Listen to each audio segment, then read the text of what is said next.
Okay, folks, here we go. So, someone sent me this the other day. This image here. So, I sent a screenshot to a friend and said, look, Facebook is allowing me to grow my page, and they gave me a thumbs up. Then they sent me this picture back here. And I couldn't make out what they were meaning by it. So, if you see here, you see Mike Martin's here, and then Olivia Chow, the selected mayor of Toronto. So I wasn't sure what this meant. I wasn't too sure. So then I asked my friend what do you mean by that? What does that mean? And then basically he said this to me, and I couldn't stop laughing. So here it is. So he circled this out. This guy can't read. 121K followers circled. This guy can't read. The most voted for Mayor Olivia Chow, 1,100 followers. 121,000 followers for the guy that can't read. You can't make this stuff up. Oh yeah, it is funny. It is totally funny that you can't make this up. Now, this Mayor Olivia Chow, you could find links for her Facebook fan page almost on every government website, on everywhere you could find her. She's really publicized out there, and she has 1,100 followers. You can't make this up. And the guy that can't read, 121,000 followers. Wow. I got a lot of people LOLing in the comments, so I'm happy you guys like that. And I said there's going to be a little bit of a change to Mike in the Night, so I'm going to change things a little bit more. Okay, Joe Rogan. Yes, Joe Rogan. Yeah. All right, guys, Joe Rogan, just so you know. You're talking about all man. Said something. And you guys know how I feel when Joe Rogan says something. When Joe Rogan says something, it becomes something. He could be 7 years, 10 years, 20 years late to the party, but Joe Rogan said it. And when he says something, it means he said something. So there it is. Breaking news. Joe Rogan says January 6th was a setup. Do you agree? Thank you so much, Joe Rogan, for that. And let me tell you what I told you guys about this whole thing. Let me tell you what I told you guys about this. Thank you, Joe Rogan, for telling us what we knew 2 years ago.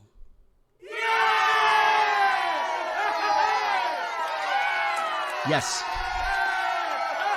Thank you for telling us what we already knew 2 years ago. Wow.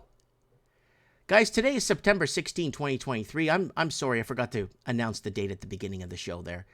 So, there it is right there. All right, guys, so I'm getting poured in with messages and screenshots.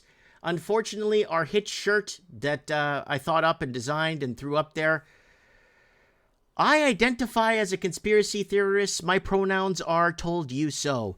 Good news, good news, good news. We sold, 7,000 plus shirts sold. But there's one problem. They weren't our shirts that sold. Another big news or truther media channel took the shirt 2 weeks after we posted it and put it in our store and sold thousands of units. And, oh well. Maybe next time I'll get a plug, maybe a 35-cent check in the mail to cover it, but that's okay. And that's what happens when you're always ahead of the curve and you're always ahead of everybody else. Everybody looks to steal from you. And let's get into some headline news here, guys. This is really important news we need to cover, so let's cover this first. And an explosive situation near Russia's southern borders. Could a new war erupt between Armenia and Azerbaijan? But who's arming Armenia, right? So you gotta... Tensions between Baku and Yerevan mount again against a background of increasing U.S. and EU activity in the region. Yeah, I said U.S. right. I was right. And the situation in South Caucasus once again becoming tense as the long-term conflict between Armenia and Azerbaijan over Karabakh is on the verge of escalating into another hot war.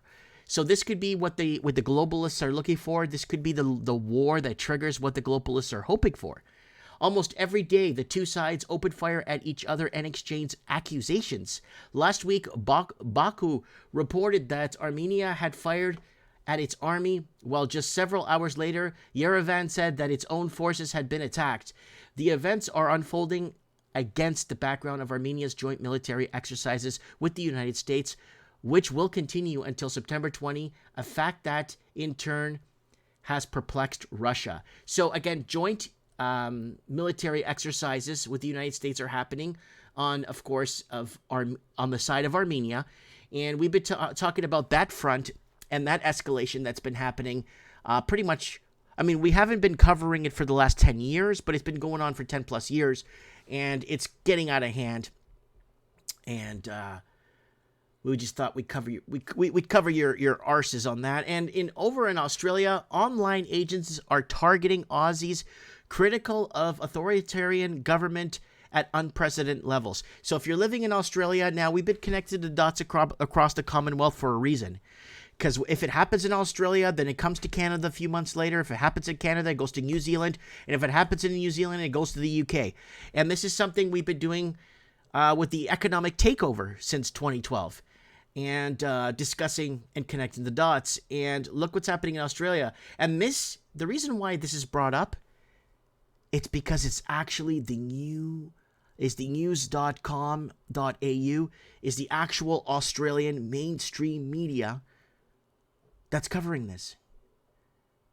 It's their mainstream media that's actually covering this. So what are they trying to do? Scare people that if you go on social media and call out criminal governments, you'll be put behind bars? Or what are they gonna do? Kick your door in for ordering too much KFC? Remember that? Ordering too much KFC?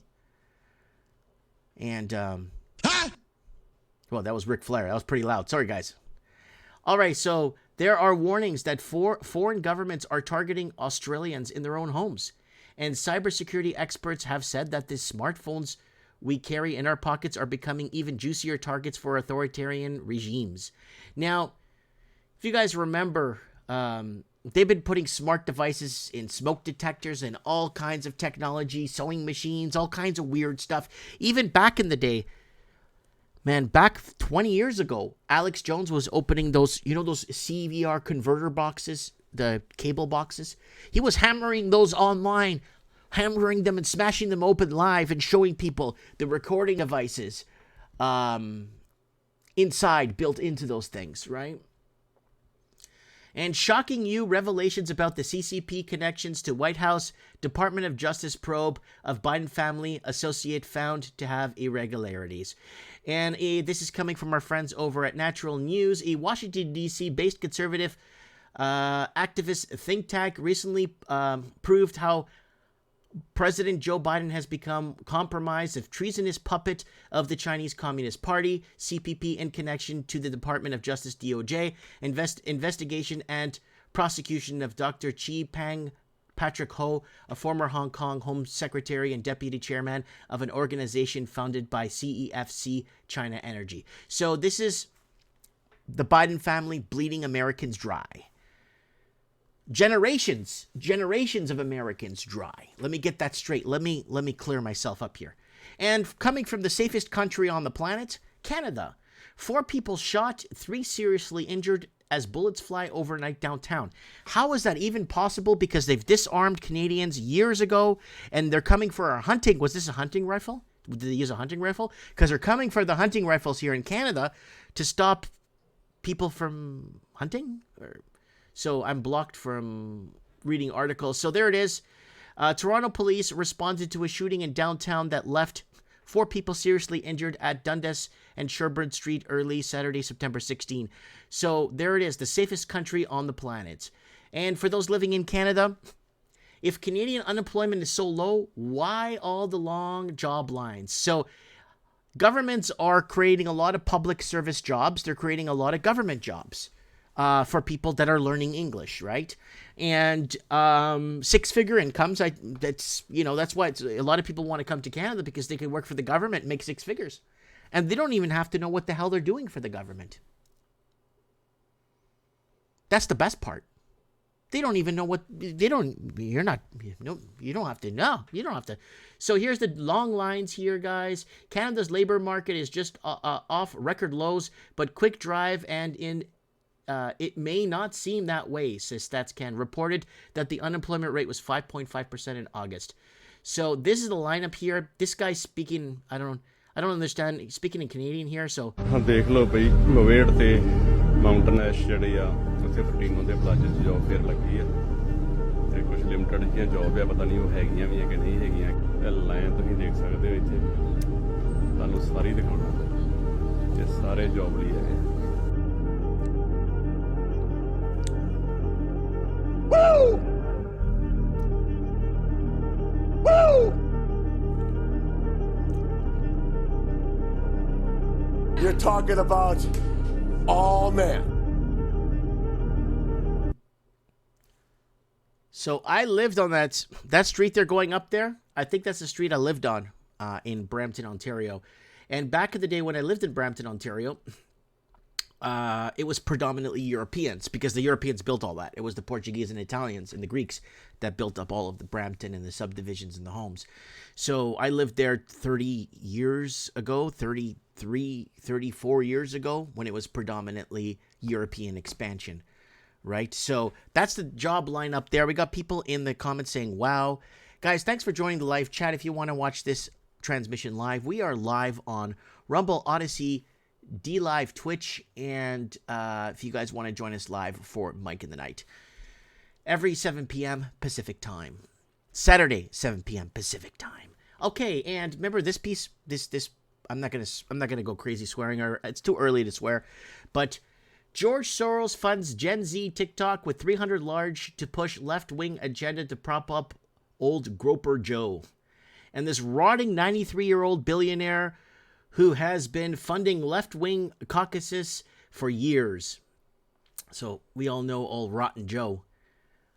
And Hurricane Lee plummets toward Maritimes with flooding. Will keep you high waves and power outages. So if there's anybody watching us from out east, please go ahead and send us a message or two and let us know what's going on.